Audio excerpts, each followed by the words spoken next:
Okay, so we started, just like to start off, this is the logo, we called it Matson's Lounge, and if you want to take a closer look at it, that's the logo. Nice. And oh yeah, I'm Ella. I'm Mady. I'm Matt Landerman. And I'm JoAnn.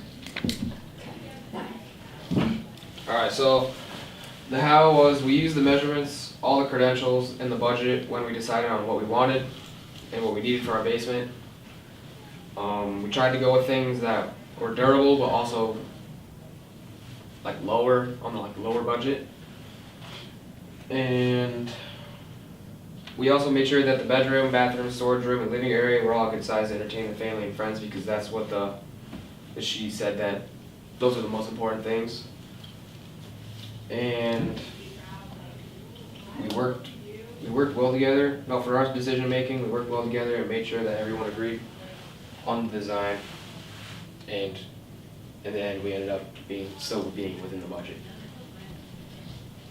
Okay, and then why? So for our decision making, why we did some of the stuff was because we worked with the environment. For example, we chose hydrangeas for the top tier of the garden because they don't get as much sun and they work well with it, and they're easy to maintain since like the Matson's vacation home, it's their vacation home and they're not always going to be there. And also we chose daffodils for the bottom tier of the garden, since they're good with having half sun and half shade. They're very colorful and pretty. And we also worked with like the measurements and the designs upstairs, since we went with close to the same colors and theme throughout the basement also. So a big part of it was keeping it like within the budget, and so we like specifically for like the design part, because there's only so much like leeway you can have with like walls and doors and that kind of thing. But with the design part of it, we went like middle of the range, like middle price. So like not super cheap and not super expensive, because again, you're not going to be there all the time, but it's enough and it's good enough quality that it will like last for a long time and it looks nice, but it's not like the highest on the price scale that you can get. So specifically in like the bar and the living room is where we spent most of our money, because that's where the most people are going to be, and like we had to invest in like the countertops in the bar, and then the couch in the living room, the shelving that you can't really see right now, but it's on the other side of the wall. That was a big, that took up a lot of the money that we spent.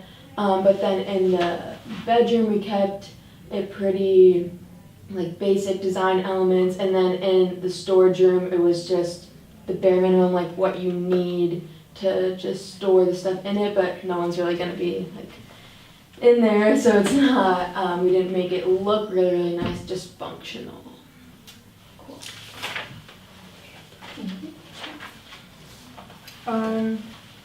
The stuff we used in there were the bio plants, architect, and the engineering.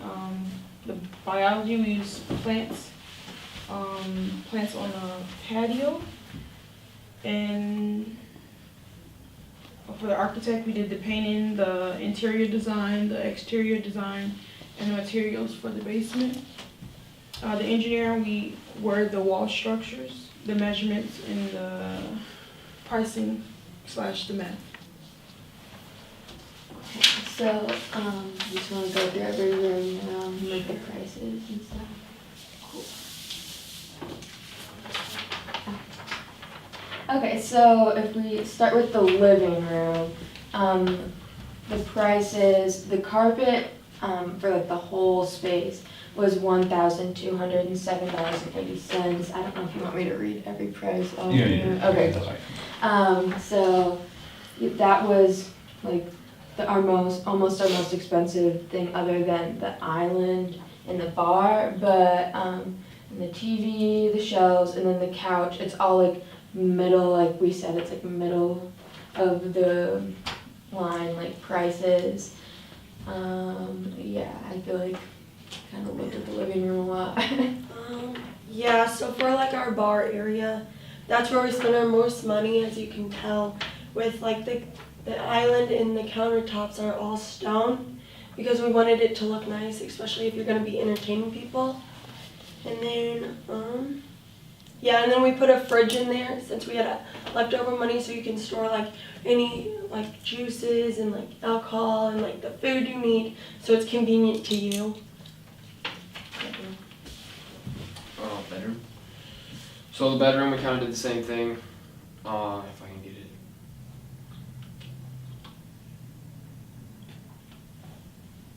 Kind of did the same. Kind of did the same thing. We tried to get not like the cheapest stuff, but not the most expensive stuff, so that way we could still have some money left over in the end for whatever else you wanted to do. Bed was like $600. The other expensive thing was the mirror. It was like $130. So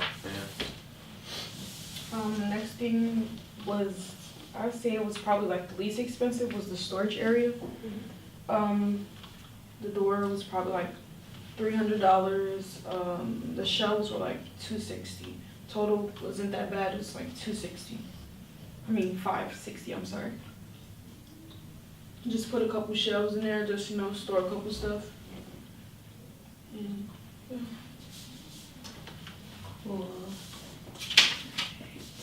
And then in the bathroom, we just kept it like basic, again, like just what you need.